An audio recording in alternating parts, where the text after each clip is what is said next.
All right, I am recording and we are ready to go. Am I recording? Oh yeah, I'm recording. All right. Welcome back to Australia, if you're in Australia. Otherwise, welcome to the world. We're going to be talking about this thing today. This is the Sirui Anamorphic 75mm T2.9 lens. This is a very good lens to talk about if you don't want to break the bank and you want to get very nice cinematic footage with a nice lens flare, because I know all of you are here because of lens flares. This is pretty cool. Now, I do have to tell you, they sent me this lens free of charge. They are not paying me though to make this video. And it was so long ago that they sent me this lens and I hadn't made a video until now. I feel like it is my own lens. I get to keep it, so it is technically my own lens, but I am genuinely actually really happy with this lens. I was getting the boxes and stuff for this lens ready because I thought I was going to sell it when I was done with it. I'm keeping it because it's really cool. So what's the first thing you look for when looking for anamorphic lenses? I'm hoping you look for real anamorphic lenses and not the fake anamorphic lenses, or just cropping your footage to get that weird look. Now this Sirui 75mm lens actually does give you a 2.4:1 or even a 2.8:1 aspect ratio when de-squeezed, so you're getting that super cinematic feel with all of the extra resolution, so you're not cropping your images. Now when you use it in the camera, it does look a little bit funny because it's unsqueezed, I guess you would call it, so you do have to use a monitor to view the de-squeezed version or de-squeeze it in editing in post. You won't be able to use this lens without one of those, or I mean you could use this lens, but you're not going to get very far.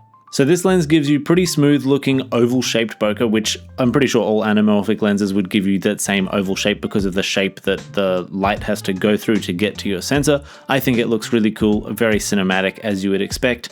Are there lens flares? Yes, they're lens flares. I think they're really cool. If you have a super bright light, it's even better. Now, I've noticed when you have some light sources, it doesn't always flare. It's a not overpowering lens flare, which I like. It is only a little bit overpowering if you have a very bright light source in a dark scene.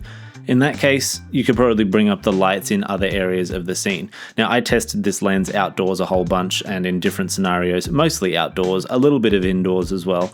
And I think it did really good in all of the scenarios I tested it in.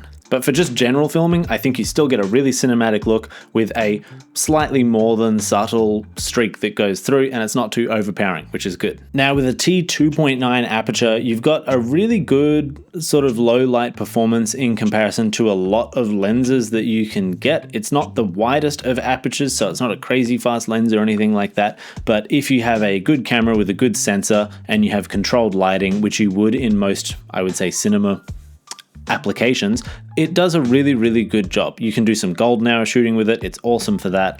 And with the 75mm that you get in terms of focal length, you get some really nice compression with it as well. You get good separation. So even though it's not like a 1.8 or a 2.8, I mean 2.9 is pretty close, it still gives you a really nice separation between the subject and the background. Now in terms of the build quality, it's solid. It's a piece of metal. It's got a plastic body cap and a plastic front cap, which is pretty typical of all lenses, I think. It's got a 62mm filter thread on the front, which you can add ND filters, CPL filters, the normal filters that you would get for lenses. Build quality, I haven't had any complaints with it. I haven't dropped it or anything yet, so there's no issues at all that I can see in the probably 3 months that I have tested this lens for. This lens also has a pretty smooth focus ring. If you move the focus ring really fast, it does make a tiny bit of like a swooshing noise. You can't really hear it on the camera if I try and do it, but it is definitely noticeable if you hold it up to your ear. I don't think it would come through in any type of recording though, and I haven't heard it come through in any type of recording either. Now the rings, the aperture ring and the focus ring on this lens is geared, so you can stick it on a gimbal, you can use it with your follow focus systems, all of that. It's perfectly designed to work with what you're wanting it to, I promise you.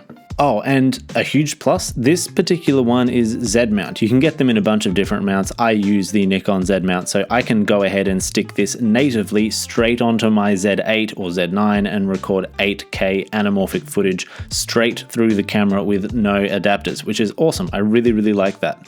And now you ask, who is this lens for? And if you didn't ask, I'm going to tell you anyway. I think this lens is great for filmmakers, videographers, wedding filmmakers, anyone who really wants that cinematic look. And I should also mention, by the way, that this, I'm pretty sure, is the smallest, lightest anamorphic lens, I think, in the world. correct me if I'm wrong, but I'm pretty sure that is the case with this. This is a manual focus anamorphic lens, I should also mention, like the case with most most anamorphic lenses. They happen to be manual focus because of just the way they work. There are some autofocus anamorphic lenses that Sirui make. This is not one of them. I still like this either way. And by the way, if you're doing video, you'll want to get those smooth focus racks and pulls, so having a manual focus lens is no issue for the people who would be buying this lens anyway.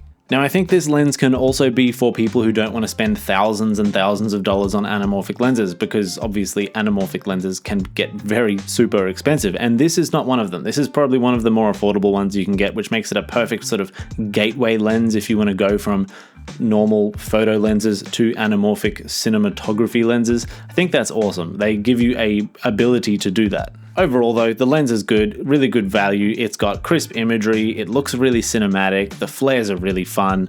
I genuinely really like the lens, and I'm going to see if I can get myself some more, because I want to show you guys more of the lenses they have, because I'm shocked at how good they are. If you guys have any suggestions for lenses you want me to try out, pop them in the comments. I'm going to do my best to see if I can get a hold of them and then show you guys how they work. I'll catch you in the next one, which I don't know when that will be, but I'll see you there.